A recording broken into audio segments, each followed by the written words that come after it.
Hello friends, thanks for joining me. I am sharing with you my new Easter kit. It is available in my Etsy shop. I'm very excited about it. I think it's so very pretty. And today we are going to be working on using this kit to create a journal. Now I want to let you guys know that I've got about 3 different projects going at the same time.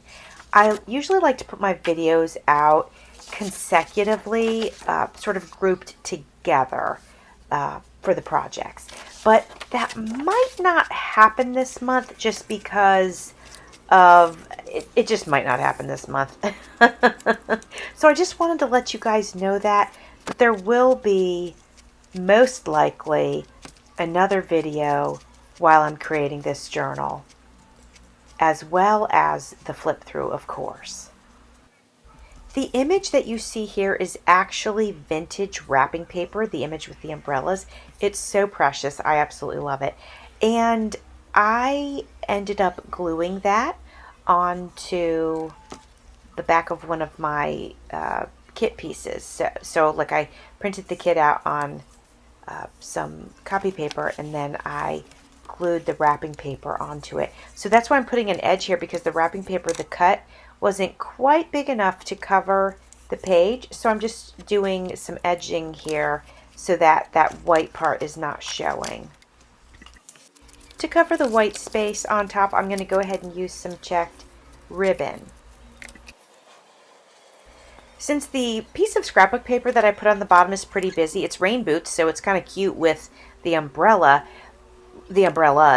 but it is busy. So I think what I'll do is I'll cut another piece of this ribbon and I'll put that down the center of that scrapbook paper, and it'll just pull the top and the bottom together nicely, I think.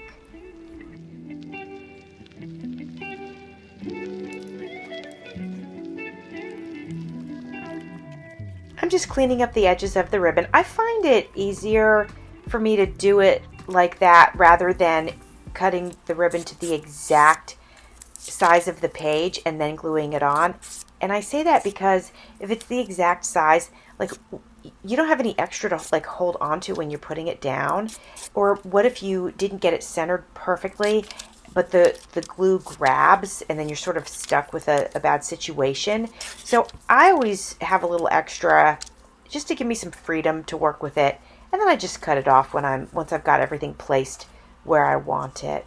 So then I was deciding how else I wanted to work this page. What do I want to do with it?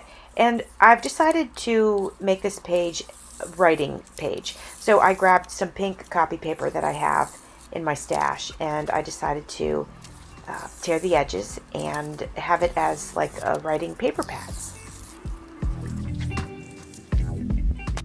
I'm using a stack of 3 sheets of paper, and I'm going to go ahead and use double stick tape to tape those together, and then I will use a bead of glue and on the bottom one, and then I'm going to tuck it right under the edge of that ribbon.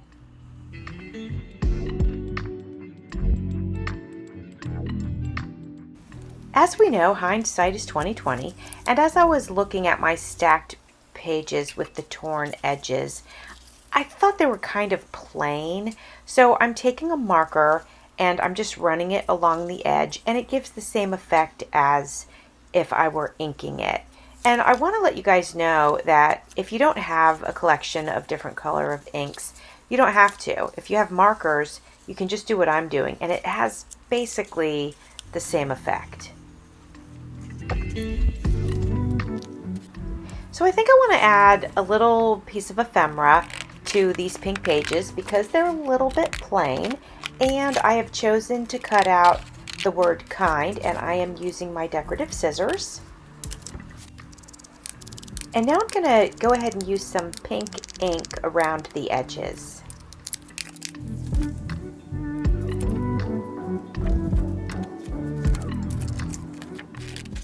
I have a little image of a bunny leaning up against this pot of tulips, and I think that'll be cute on the opposite side of this spread.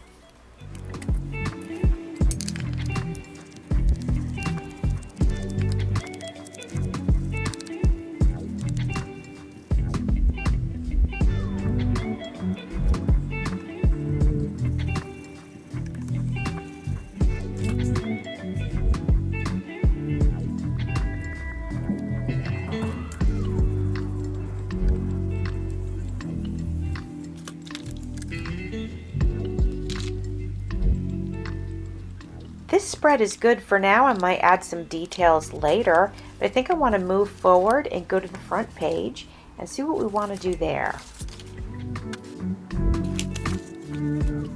I have this piece here that you can see. It says love on it. Well, this is from like a small 6x6 calendar, and I've been dying to use it. I've had it for a year or two now. And so I think this is the perfect color palette to go ahead and use in this journal. I've got it cut to size lengthwise, but then I'm going to fold the front edge over just to give two-ply, if you will. And it makes it stronger for when tags or papers or whatever are going in and out. It'll stand up longer to the test of time. So this is going to go on that piece there that you see in the upper left-hand corner. It's with the pink flowers on it. This piece is going to go over top of that, and I think that's absolutely perfect. It's the pink underneath is sort of plain. It's busy, but it's plain at the same time. So I think this adds a nice punch of color. It's a good size, so whatever I end up stuffing in there, I think it's going to hold it in place really nicely. I want to be sure that I mention that I printed out my kit on the back of scrapbook paper, and what you see here is part of that scrapbook kit, and it's a spring kit. I'm sorry, I forget the name of it, but it definitely has spring in the title. So I have that kit that I'm working with, and then I had 2 pages left over from an older kit that I had, this here with the rain boots on it. Many of you have probably seen that before. And since I only had 2 pages, I thought, you know what, I want to go ahead and use that in this journal.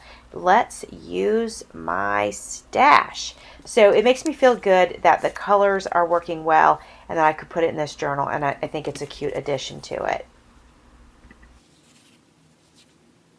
I'm making a small side pocket here. It's pretty narrow, so chances are that once I decide what I'm going to stuff into it, I might end up putting one of those tabs on the page just to hold, whatever I need to hold in place. It's probably going to need that just because that pocket's pretty narrow. So here you can see this is the scrapbook paper again, and it was a 12 by 12. So I cut it so that I could make pockets, so I just glued the edge of that. That was pretty quick and easy. Doing the same thing here. I like doing that. I forgot to do that with some of the other pages, which is a drag because I really love doing that. I've got some other pieces that I want to see if I can get into this journal. The cake, the beautiful image of the girl with the ducks, this vintage piece, these doilies. I'd love to see if I can get these into the journal. I'd like this journal to be beautiful and colorful, just like springtime is. All right, I love these images of this vintage piece with the mushrooms and the birds and the flowers. So I'm finding the perfect spot to pop this into the journal.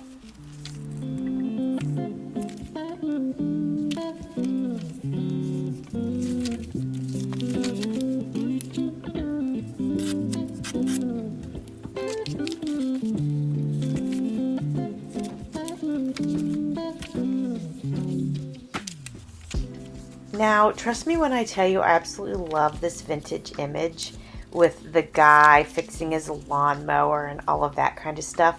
But I don't know if the color palette really goes. So I'm thinking I'm going to cover that with this beautiful cake because this color palette definitely does go.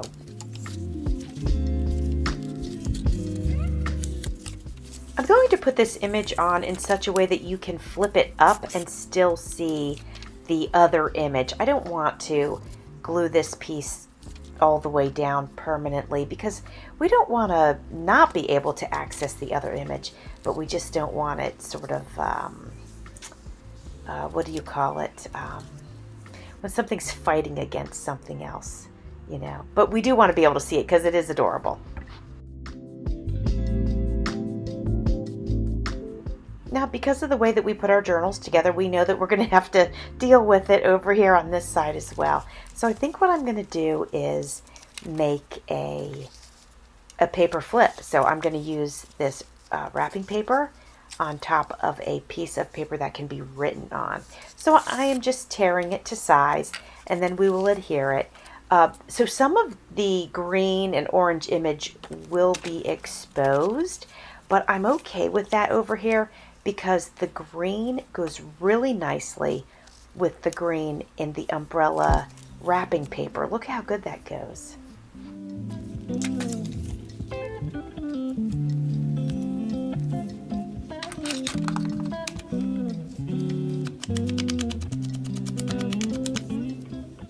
We're going to go ahead and tie this together with a piece of this checked or gingham ribbon, and that way it'll keep our flow going nicely. I'm not happy with how much white space is on my card that says kind, so I am going to put another layer of trim on there, and this trim has green and pink, and there's another color in there, but I can't see it. But anyway, I think it pulls everything together nicely, so let's go ahead and add those. I like the way that that trim works so well that I want to use it over here on this side too.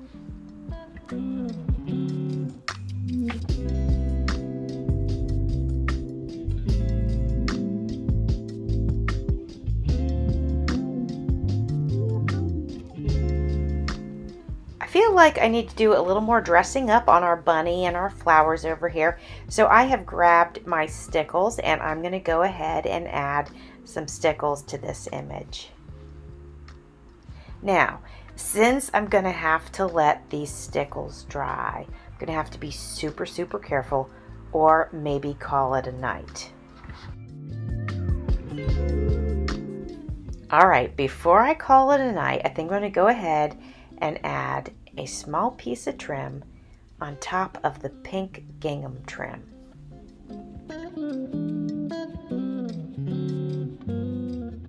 And in the center of that trim, we're going to add a little bow that I have, and it's made out of plastic. It was gifted to me in Happy Mail. When I'm working with plastic pieces that tend to be shiny, I will go ahead and scratch part of it up with sandpaper. That way I'll be sure that it will adhere.